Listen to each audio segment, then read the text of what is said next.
तो दोस्तों लाइफ में कभी भी आपको ऐसा लगे कि आप किसी भी चीज़ में थोड़ा सा कमज़ोर हो रहे हैं, आप टेस्ट दे रहे हो, नंबर नहीं आ रहे हैं, तो आपको कुछ नहीं करना है, आपको थोड़ा सा पीछे हटना है और हंसना है। बोलना है कि यह ज़िंदगी तू मुझे कितना ही गिराने की कोशिश कर, पर मैं हर बार उठकर दोगुनी मेहनत से कामयाबी हासिल करके ही रहूँगा। Hey everyone, welcome to study IAS और मैं हूं आपका दोस्त, आपका एजुकेटर अमन शर्मा, आप लोगों के लिए द हिंदू की खबरों के साथ। आज है 30 अगस्त 2020, डे है सुपर संडे। बिना किसी देरी के आज के सेशन की शुरुआत करते हैं। Page number 1 GS paper number 2 GS paper number 3 से लिंक आप लोगों को खबर मिलती है। Metro services to resume next week, small meetings allowed. तो यहाँ पर क्या हुआ है, अनलॉक 4.2 की गाइडलाइंस आ गई हैं। मेट्रो रेल की जो सर्विसेज हैं वो ग्रेडेड मैनर में सितंबर 7 से स्टार्ट हो जाएंगी। 100 लोगों की कैपिंग लगा दी गई है कांग्रेगेशन और पॉलिटिकल रैलीज के ऊपर। रिसर्च स्कॉलर्स हैं, स्टूडेंट्स हैं टेक्निकल कॉलेजेस के अंदर, उनको बोला गया है, या कोई अगर लेबोरेटरी वर्क के अंदर हैं तो उनको परमिशन दी गई है कि यहाँ पर आप अपना काम चालू कर सकते हो डिपार्टमेंट ऑफ हायर एजुकेशन के साथ मिलकर, पर अभी डेट स्पेसिफाई नहीं की गई है। जो बच्चे क्लास 9 से क्लास 12 तक के हैं वो अपने स्कूल जा सकते हैं voluntarily to seek guidance with the written consent of their parents. देखो, पेरेंट्स की रिटन कंसेंट यहाँ पर इंपॉर्टेंट है। 50% जो टीचिंग और नॉन टीचिंग स्टाफ है स्कूल्स के अंदर, that is allowed outside containment zone from September 21। Number of people जो कि यहाँ पर वेडिंग्स में जा सकते थे उनकी संख्या 50 थी, उसको बढ़ाकर 100 कर दी गई है फ्रॉम सितंबर 21। सिमिलरली जो फ्यूनरल्स हैं उनके अंदर भी जो संख्या है लोगों की गैदरिंग की वो 20 से बढ़ाकर 100 कर दी गई है। Open air theatres can open from September 21। Swimming pool, cinema halls, entertainment park अभी बंद रहेंगे। International air travel will remain suspended except those allowed as special flights. Page number 1 पे ही आपको एक और खबर देखने को मिलती है, सेंटर मस्ट बोरो एंड पे स्टेट्स जीएसटी ड्यूज। तो गाइस आपको याद होगा मैंने आपके साथ कल अपने जो लाइव सेशन में डिस्कशन में लिया था कि जीएसटी के साथ प्रॉब्लम क्या चल रही है। जीएसटी के साथ प्रॉब्लम चल रही है कंपेंसेशन की, कि सरकार ने वादा किया था 2017 में कि 2022 तक यहाँ पर जीएसटी कंपेंसेशन प्रोवाइड किया जाएगा। कैसे? अगर 14% यहाँ पर जो ग्रोथ है रेवेन्यू का उससे शॉर्टफॉल रहेगा तो उतना शॉर्टफॉल यहाँ पर सेंट्रल गवर्नमेंट प्रोवाइड करेगी। इसके लिए सेंट्रल गवर्नमेंट ने यहाँ पर एक सेस लगाया था जिसको हम लोग जीएसटी सेस के नाम से जानते हैं। गुड्स एंड सर्विसेज टैक्स को हम लोग यहाँ पर लेकर आए थे। इट वॉज एप्लीकेबल फ्रॉम जुलाई 2017, जिसके अंदर हम लोगों ने ज़्यादातर सेंट्रल और स्टेट इनडायरेक्ट टैक्सेस को सब्ज्यूम कर दिया था। यहाँ पर सेंटर ने दो ऑप्शन दिए, सेंट्रल गवर्नमेंट ने दो ऑप्शन दिए थे कि आप कैसे अपने पैसों को फुलफिल कर सकते हो। कौन कौन से यहाँ पर दो ऑप्शन दिए गए थे? यहाँ पर सेंट्रल गवर्नमेंट ने बोला कि एक तो आप लोग क्या कर सकते हो, आप डायरेक्टली यहाँ पर आरबीआई से पैसे बोरो कर सकते हो। ठीक है, आप यहाँ पर कुछ पैसा आरबीआई से बोरो कर लो। दूसरा, कुछ आप पैसा यहाँ पर लोन में ले लो, कोई भी एक्सटर्नल एजेंसी से या बाकी सारे लोगों से। तो ये दो ऑप्शन थे, ये यहाँ पर सेंट्रल गवर्नमेंट ने सजेस्ट किए। पर यहाँ पर जो केरला सरकार है उन्होंने बोला है कि सेंटर को बोरो करना चाहिए पैसा स्टेट के ड्यूज को पे करने के लिए, बिकॉज सेंटर ने तो हमें वादा किया था, सेंटर ने तो प्रॉमिस किया था कि सेंटर यहाँ पर हमें पैसे पे आउट करेगी। यहाँ पर आप देखोगे तो केरला ने यहाँ पर फाइनली रिजेक्ट कर दी हैं दोनों ऑप्शन जो कि यहाँ पर सेंटर ने मूट आउट किए। देखो, सेंटर का ऑफर क्या था कि स्टेट्स यहाँ पर बोरो कर सकते हैं 97,000 crore rupees from RBI at a reasonable rate of interest, और स्टेट्स बाकी जो शॉर्टफॉल है वो मार्केट से यहाँ पर उठा लें। पर केरला क्या कह रहा है? केरला कह रहा है only 3% of states income can be availed as loan. देखो, यहाँ पर एक लिमिटेशन होती कि स्टेट्स लोन में सिर्फ 3% अपने यहाँ पर इनकम का ले सकता है, जीएसडीपी का ले सकता है। तो यहाँ पर तो एक फाइनेंशियल लॉस हो जाएगा, और यहाँ पर जो स्टेट्स के जो व्यूज़ हैं उनको पूरी तरीके से इग्नोर किए गए। और यहाँ पर स्टेट्स की क्या गलती है? स्टेट्स को तो वादा किया गया था, तो वादा किया है तो निभाना पड़ेगा, तो ये एक बड़ा इशू आ गया है। आगे बढ़ते हैं दोस्तों। COVID centre seeks detail of AYUSH drugs.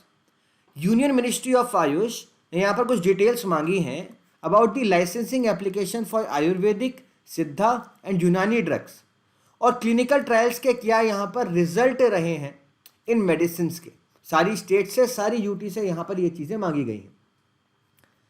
Recent order में मिनिस्ट्री ने यहाँ पर गाइडलाइंस निकाली हैं that had been issued in April on the conduct of research studies, clinical trials जो कि आयुर्वेद, सिद्धा, होम्योपैथिक और यूनानी मेडिसिन के अंदर की जा रही है कोविड-19 के ट्रीटमेंट को लेकर, कि कैसे हम लोग ट्रीट कर रहे हैं। देखो यहाँ पर जो रूल्स हैं, ड्रग्स एंड कॉस्मेटिक रूल्स 1945 के अंदर, proof of effectiveness for a new indication और use is required for granting licence to manufacture sale ayurvedic, Siddha and यूनानी मेडिसिन। तो यहां पर दिस इज नीडेड। आप देखो ड्रग एंड कॉस्मेटिक रूल्स 1945 के अंदर प्रूफ ऑफ इफेक्टिवनेस यहां पर आपको देना पड़ेगा कि आपकी दवाई कारगर है। अगले आपका ये जो आर्टिकल है वो बात करता है butterflies are migrating early in southern India this year. तो यहां पर जो बटरफ्लाइज हैं वो finally they are migrating from Eastern Ghats towards the Western Ghats, जो कि यहाँ पर एक नेचुरल फिनोमेना होता है। यूजुअली जो बटरफ्लाई होते हैं वो साउथ इंडिया के अंदर माइग्रेशन उनका अक्टूबर और नवंबर के अंदर स्टार्ट होता है, जैसे ही नॉर्थ ईस्टर्न मानसून का ऑनसेट आने लगता है, ठीक है, वो प्लेन से घाट्स में चले जाते हैं। अप्रैल और जून के मंथ में just before the advent of the south west monsoon वो यहाँ पर घाट से फिर प्लेन में आ जाते हैं। तो हमारे देश में भी रिसेंटली हमें रेनफॉल पैटर्न बदलता हुआ नज़र आया और इसी वजह से यहाँ पर ये स्टेटमेंट आई है कि यहाँ पर हमें इंक्रीज देखने को मिल सकता है नंबर ऑफ सनी डेज, और ये एक बड़ा रीज़न हो सकता है, ठीक है। They behave as a indicator species, एक इंडिकेटर स्पीसीज के रूप में काम कर सकता है। यहाँ पर आप लोग नोट डाउन करो कि यही सब सारी की सारी चीज़ें लिखी हुई हैं। इस बार जो फर्स्ट माइग्रेटरी साइन है उसको रिकॉर्ड किया गया, पहला माइग्रेटरी साइन रिकॉर्ड किया गया यहाँ पर परम्बिकुलम टाइगर रिजर्व के अंदर, जो कि पलक्कड़ डिस्ट्रिक्ट के अंदर यहाँ पर पड़ता है। वहाँ पे सबसे पहले देखा गया कि जो बटरफ्लाइज हैं सालेम, एरोड, त्रिपुर से यहाँ पर उनकी मूवमेंट यहाँ पर नज़र आई थी अगस्त के मंथ में, अगस्त 21 के अंदर। और बटरफ्लाइज अभी भी माइग्रेट कर रही हैं मैसूर, बेंगलुरु, कोलार, कुर्ग रीजन से। माइग्रेशन यहाँ पर स्टार्ट हुआ in the early the gap of 8 years, 8 साल बाद इतना जल्दी यहाँ पर माइग्रेशन नज़र आ रहा है। कुछ रिसेंट स्टडी ये रिवील करती है कि 4 स्पीसीज़ हैं मिल्कवीड बटरफ्लाइज की जो कि यहाँ पर माइग्रेट कर रही हैं, dark blue tiger, common crow, okay, they are the one जो कि यहाँ पर अभी बहुत ज़्यादा माइग्रेट कर रही हैं। यहाँ पर ऑब्जर्वर्स ने नोट डाउन किया कि जो ब्लू टाइगर और डार्क ब्लू टाइगर है they accounted for the 90% of the butterflies जो कि इस अर्ली माइग्रेशन के अंदर इन्वॉल्व है। तो ये एक तरीके का हमें कैसा फिनोमेना देखने को मिला, this is a phenomena of indicator species, ठीक है। यहाँ पर बटरफ्लाइज एंड इंडिकेटर स्पीसीज दिखा रही हैं about the onset of the monsoon, ठीक है। तो इसीलिए यहाँ पर आप ये कह सकते हो बटरफ्लाइज एक बढ़िया इंडिकेटर स्पीसीज के रूप में काम कर रही हैं। दोस्तों बताया गया कि 8% जो रेजिडेंट्स हैं इंदौर के, उनके अंदर एंटीबॉडीज डेवलप हो गई हैं, ऐसा सीरोलॉजिकल सर्वे ने बोला। दिल्ली, अहमदाबाद, कोलकाता, मुंबई में भी सीरोलॉजिकल सर्वे हो चुका है, उनके हिसाब से अभी भी कम है। अगर देखें यहाँ पर सीरोलॉजिकल सर्वे में सीरो प्रेवेलेंस तो है, बट फिर भी एक अच्छी है। अब ये सीरो सर्वे होता क्या है, देखो यहाँ पर ना हम लोग बॉडी के अंदर एंटीबॉडीज डिटेक्ट करते हैं। अब होता क्या है हमारी बॉडी में जनरली, जैसे this is our body, okay, just imagine that ये हमारी बॉडी है, ठीक है। अब क्या हुआ है हमारी बॉडी के अंदर, there is some foreign pathogen that has entered our body, कोई एक फॉरेन पैथोजन हमारी बॉडी के अंदर एंटर कर गया, तो हमारी बॉडी का जो इम्यून सिस्टम है वो एक्टिवेट हो जाता है। और इम्यून सिस्टम एक्टिवेट होता है तो इसके अंदर 2 इंपॉर्टेंट सेल होते हैं, मैंने आपको कई बार बताया, they are the T cells और they are the B cells. अब जो यहाँ पर टी सेल्स होते हैं ये बेसिकली एक मेमोरी सेल के रूप में काम करते हैं, इन्हें बेसिकली जासूसी सेल कह सकते हो आप लोग, और बी सेल यहाँ पर मेन एक्शन सेल्स होते हैं। अब हमारे इम्यून सिस्टम ने यहाँ पर बी सेल और टी सेल ने यहाँ पर काम किया और फिनिश कर दिया, इस पैथोजन को ख़त्म कर दिया। तो हमारी बॉडी के अंदर ये जो एंटीबॉडीज़ हैं, जो इस पैथोजन होता है, उसी जो पैथोजन जो कि बाहर से फॉरेन ऑब्जेक्ट, जिसको आप लोग एंटीजन भी कहते हो, you call it as antigen, इन एंटीजन के खिलाफ हमारा इम्यून सिस्टम जो चीज़ बनाता है उसको बोलते हैं antibody, that is known as the antibody. इनके खिलाफ एंटी चीज़ जो कि हमारा इम्यून सिस्टम बनाता है। अब ये एंटीबॉडी तो हमारी बॉडी के अंदर रह जाएंगी, तो बॉडी के अंदर इन एंटीबॉडी को डिटेक्ट किया जाता है और ये चेक किया जाता है कि अगर बॉडी के अंदर एंटीबॉडी है तो इसका मतलब इस व्यक्ति से ये पर्टिकुलर वायरस, पैथोजन, बैक्टीरिया यहाँ पर टच करके निकल चुका है, पर उसका इम्यून सिस्टम स्ट्रांग है और उस इम्यून सिस्टम ने इसे हरा दिया है। इन अ सिंपल मैनर यही है, और यहाँ पर इसी को मेज़र किया जाता है कि स्पेसिफिक एंटीबॉडीज़ हैं या नहीं, पीछे कौन कौन सा इन्फेक्शन हुआ। ठीक है, यहाँ पर हम लोग जिस टेस्ट का इस्तेमाल करते हैं that is the tested immunoglobin G using ELISA. यहाँ पर सीरा मतलब अ पार्ट ऑफ ब्लड यहाँ पर कलेक्ट किया जाता है फॉर आईजीजी एंटीबॉडीज, और कोविड-19 इन्फेक्शन को यहाँ पर चेकआउट किया जाता है यूजिंग कोविड कवच एलिसा किट, जिसको आईसीएमआर ने अप्रूव किया है। Now what is this IgG? IgG है इम्यूनोग्लोबिन जी, एक तरीके की एंटीबॉडी है जो कि बॉडी के अंदर डेवलप होती हैं ज़्यादातर कोविड-19 पेशेंट्स के अंदर, और ये 2 वीक में यहाँ पर 2 वीक तक डेवलप हो जाती हैं आफ्टर द इन्फेक्शन। एलिसा एक तरीके का टेस्ट है जहाँ पर एंटीबॉडीज़ को डिटेक्ट किया जाता है। Moving on another article, environmentalist ने यहाँ पर पिटीशन डाली है प्राइम मिनिस्टर को 4 धाम प्रोजेक्ट को लेकर। Basically they are 40 scientist environmentalist और यहाँ पर इकोलॉजिकल पीपल है जो कि यहाँ पर इसी बात को कह रहे हैं कि हॉल्ट किया जाए 4 धाम का प्रोजेक्ट को। What is 4 Dham project? Guys, 4 Dham project is an ambitious project. This is an ambitious project. 900 kilometre के ऊपर ये प्रोजेक्ट काम कर रहा है, जिससे उत्तराखंड के अंदर पिलग्रिम्स जितने भी स्पॉट्स हैं उनको आपस में लिंक कराया जा सके। ओके, आपस में लिंक कराना इसका मेन मकसद है। तो यहाँ पर आप लोग देख सकते हो यमुनोत्री, गंगोत्री, केदारनाथ, बद्रीनाथ, तो ये वाले जो रीजन्स हैं हम इन रीजन्स को यहाँ पर कनेक्ट कर रहे हैं। जो एनवायरमेंटलिस्ट कंसर्न है they have been highlighted by the NGT, और यहाँ पर कुछ कंसर्न है कि बहुत सारी साइट्स हैं जो कि स्लोप्स के ऊपर पड़ती हैं, तो वो बहुत क्रिटिकल हो जाएगा वहाँ पे बनाना। वैसे भी हम लोग उत्तराखंड में पहले ही त्रासदी देख चुके हैं, फ्लैश फ्लड्स आते रहते हैं, जैसे अलकनंदा वैली, भगीरथी वैली के अंदर अर्थक्वेक आ चुके हैं, तो उसकी वजह से बहुत ही ज़्यादा खराब एनवायरनमेंट हो सकता है। रोड वाइडनिंग प्रोजेक्ट यहाँ पर कराए जा रहे हैं, उसकी वजह से लैंडस्लिप हो सकती है और फिर इरोजन हो सकते हैं। तो ये सारी की सारी चीज़ों को, इन सारे के सारे गैप्स को हाईलाइट किया गया। मूविंग ऑन, इंडिया यहाँ पर कवकाज से यहाँ पर बाहर आ गया है। Now what is Kavkaz? Kavkaz was a multinational exercise जो कि यहाँ पर रशिया के अंदर हो रही थी, a big exercise. You can see India is withdrawn its participation in the Kavkaz 2020 multinational exercise in Russia. Russia और India are close and they are privilege strategic partner. Russia के यहाँ पर इन्विटेशन पे इंडिया पार्टिसिपेट कर रहा है बहुत सारे इंटरनेशनल इवेंट में। However in the view of the pandemic situation, और यहाँ पर जो भी इंडिया और चाइना के बीच में जो चीज़ें चल रही हैं, इसकी वजह से इंडिया कह रहा है कि इंडिया पार्टिसिपेट नहीं कर पाएगा। तो इंडिया ने डायरेक्टली यहाँ पर जो रीज़न यहाँ पर जो साइन आउट किया है वो यही किया है कि चाइना वाला जो रीज़न है वो हमारे लिए सबसे बड़ा, सबसे अहम यहाँ पर रीज़न है। तो इन्विटेशन इंडिया को मिला है, पर इंडिया ने यहाँ पर जाने से करेंटली मना कर दिया। ओके, तो इस चीज़ को आप लोगों को याद रखना है। ये आप लोग कैसे यूज़ करोगे? जीएस पेपर नंबर 2 के अंदर आप लोग इस्तेमाल करोगे कि इंडिया और चाइना के रिलेशन में इंडिया ने कौन कौन से कदम उठाए। ठीक है, इसको जो कवकाज है इसको यहाँ पर कॉकसस 2020 भी कहा जाता है। ओके, बेसिकली यहाँ आर्म्ड फोर्सेस की एक्सरसाइज देखी जाती है, मिलिट्री सिक्योरिटी देखी जाती है, ग्राउंड क्रिएट किए जाते हैं, और पार्टिसिपेटिंग जो कंट्रीज़ होती हैं उनका यहाँ पर संख्या है टोटल 18, इसके अंदर चाइना है, ईरान है, पाकिस्तान है, टर्की है और सेंट्रल एशियन रिपब्लिक्स हैं जो कि एससीओ का भी पार्ट है। Now UAE puts an end to economic backout of Israel. तो आपको पता ही होगा यूएई और इजराइल के बीच में यहाँ पर अब एक बहुत बड़ा एग्रीमेंट हो गया है। अब यहाँ पर यूएई इजराइल की यहाँ पर अपने देश के अंदर एम्बेसी भी खुलवा रहा है। तो रिसेंटली अनाउंसमेंट आया as Israeli flag carrier El Israel अब यहाँ पर ऑपरेट करने वाला है पहली डायरेक्ट फ्लाइट बिटवीन दी तेल Aviv and the airport of UAE the Abu Dhabi. Okay, तो यहाँ पर जो प्रेसिडेंट है यूनाइटेड अरब एमिरेट्स के, उन्होंने स्क्रैप कर दिया जितनी भी इकोनॉमिक बायकॉट इजराइल के ऊपर लगे हुए थे। बोल दिया कि ट्रेड और फाइनेंशियल एग्रीमेंट्स जो हैं दोनों देशों के बीच में वो इम्पॉर्टेंट हैं दोनों की टाइज को डेवलप करने के लिए। रिसेंटली यूनाइटेड स्टेट्स ने बहुत इंपॉर्टेंट रोल प्ले किया यहाँ पर इन सब चीज़ों को सेटल कराने के लिए। इजराइल ने भी बोला कि यहाँ पर पैलेस्टीनियन इशू को रिजॉल्व जल्द से जल्द किया जाएगा।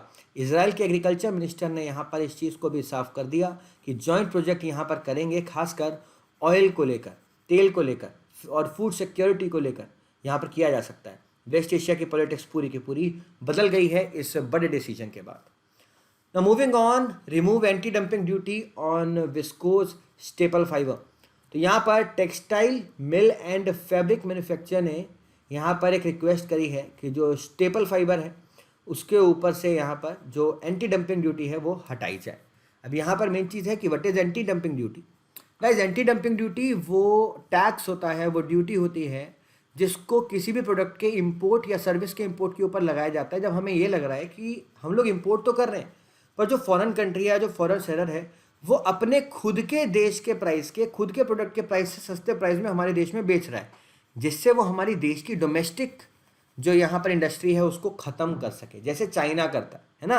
उस तरीके की यहाँ पर चीज़ों को यहाँ पर ख़त्म करने के लिए हम उनके ऊपर एंटी डंपिंग ड्यूटी लगाते हैं। Now anti dumping duty is different from countervailing duties. जो काउंटरवेलिंग ड्यूटी है वो हम लोग सिर्फ इसलिए लगाते हैं जिससे उनके प्रोडक्ट हमारी जो डोमेस्टिक मार्केट है उसके अंदर कॉम्पिटिटिव रोल प्ले कर सकें। ऐसा नहीं है कि वो बहुत ज़्यादा सस्ते, पर ये वो प्रोडक्ट्स हैं जो कि ऑलरेडी सस्ते हैं, ठीक है। एंटी डंपिंग ड्यूटी में वो प्रोडक्ट सस्ते नहीं है, वो सिर्फ हमारे देश के अंदर ही सस्ते बेचे जा रहे हैं। तो टेक्सटाइल मिल्स ने यहाँ पर बोला है कि रिमूव कर दो भाई anti dumping duty viscous fibre के ऊपर, जिससे डोमेस्टिक प्राइजेस ग्लोबल प्राइस के साथ बिल्कुल अलाइन हो जाए।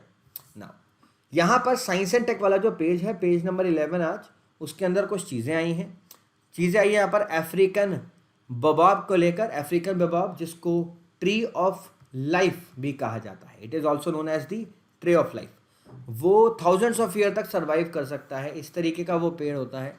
It yields for the medicinal component भी होते हैं, बहुत सारे प्रोडक्ट होते हैं।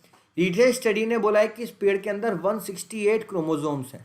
ओके, आपके लिए छोटा सा सवाल, आप मुझे बताओगे कि आपके बॉडी के अंदर कितने क्रोमोजोम के सेट हैं, ठीक है, ये मुझे आप लोग बताना। आगे बढ़ते हैं, कोलाइडिंग हेलोज। तो यहाँ पर हबल स्पेस टेलीस्कोप जो है नासा की, उसने यहाँ पर स्टडी की है halo of our nearest neighbouring galaxy. ना अब यहाँ पे जो ये वर्ड है हेलो, इसका मतलब क्या होता है?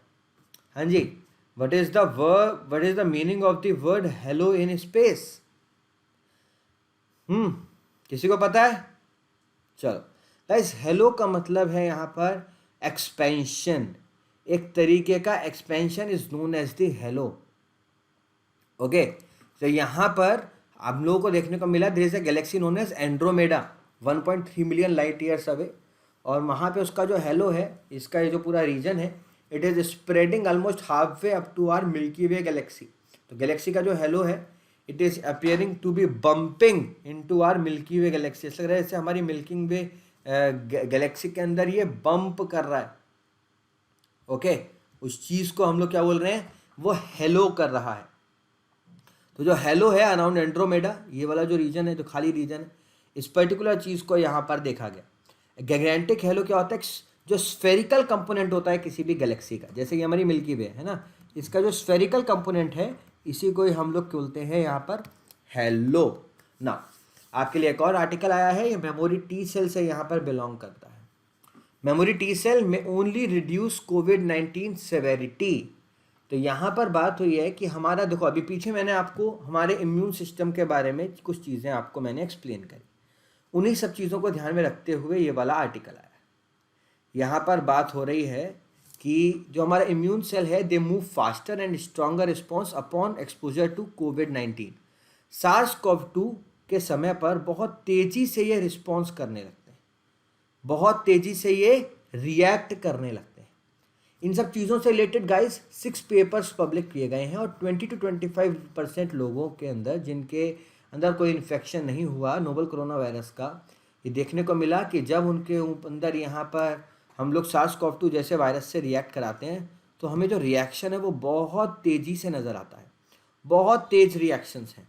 तो इसके बारे में यहाँ पर बात की गई, ठीक है। और यहाँ पर जो pre existing T cell immunity है SARS-CoV-2 के अंदर, it could be relevant because it could influence कोविड-19 डिजीज सिवियरिटी। तो जो मेमोरी सेल है, they are extremely unlikely to prevent SARS-CoV-2 infection. But एक चीज़ है कि जो टी सेल है वो जनरेट कर देते हैं एक तरीके की मेमोरी। ओके, अब टी सेल के अंदर एक तो मेमोरी टी सेल होते हैं और एक किलर टी सेल होते हैं। बेसिकली किलर टी सेल क्या करते हैं, मारने का काम करते हैं, ठीक है। तो किलर टी सेल ही हमारी क्या होते हैं, एंटीबॉडीज़ का पार्ट होते हैं हमारे किलर टी सेल्स, जिसको हम लोग एलिसा वाले टेस्ट में देख रहे थे। यहाँ पर हर्ड इम्यूनिटी के बारे में भी बात की कि यहाँ पर एक कॉन्सेप्ट ये है कि हर्ड इम्यूनिटी डेवलप हो रही है। In a bid to clear the misconception regarding the cross reactive memory T cell and herd immunity, यहाँ पर बोला है कि देयर आर वेरियस ट्वीट्स जो कि मिस इंटरप्रेट कर रहे हैं चीज़ों को। यहाँ पे बोला गया है कि जो क्रॉस रिएक्टिव इम्यून मेमोरी है जो वो अवॉइड करती है the word immunity and it may sometime get misinterpreted as protective immunity. तो ये प्रोटेक्टिव इम्यूनिटी यहाँ पर नहीं है, ठीक है। Herd immunity is complicated. ज़्यादातर जो मॉडल्स हैं वो कैलकुलेट करते हैं सिर्फ और सिर्फ एंटीबॉडीज़ को, पर बहुत ज़्यादा मुश्किल हो जाता है प्रिडिक्ट करना what is the difference of the T cell, कि कौन से टी सेल यहाँ पर किस समय क्या बिहेव कर रहे हैं। और यहाँ पर एक और चीज़ जो आर्टिकल ने मिस आउट करी वो है यहाँ पर बी सेल का रोल। तो बी सेल का जो रोल है उसको भी हम लोग दोस्तों मिस आउट नहीं कर सकते। तो आज के जो न्यूज़पेपर में इंपॉर्टेंट चीज़ थी वो यही थी। बाकी जो FAQ वाला सेक्शन था वो हम लोग ऑलरेडी कल के जो आर्टिकल में मैंने आपके लिए कुछ ट्राइंगल्स बनाए थे, उन्हीं सारे के सारे ट्राइंगल्स को हम लोग डिस्कशन में ले चुके हैं। दोस्तों, do not forget to join the Telegram channel of study IAS। You can definitely search for the Aman Sharma SPL। Okay, और प्लीज़ लाइक करें, शेयर करें, और चैनल को सब्सक्राइब तो आप लोगों ने कर ही लिया होगा। Thank you for the 4.5 lakh plus family. Okay, चलिए, so love and peace from my side. Thank you for having me here guys and have a great day ahead. Bye bye, take care.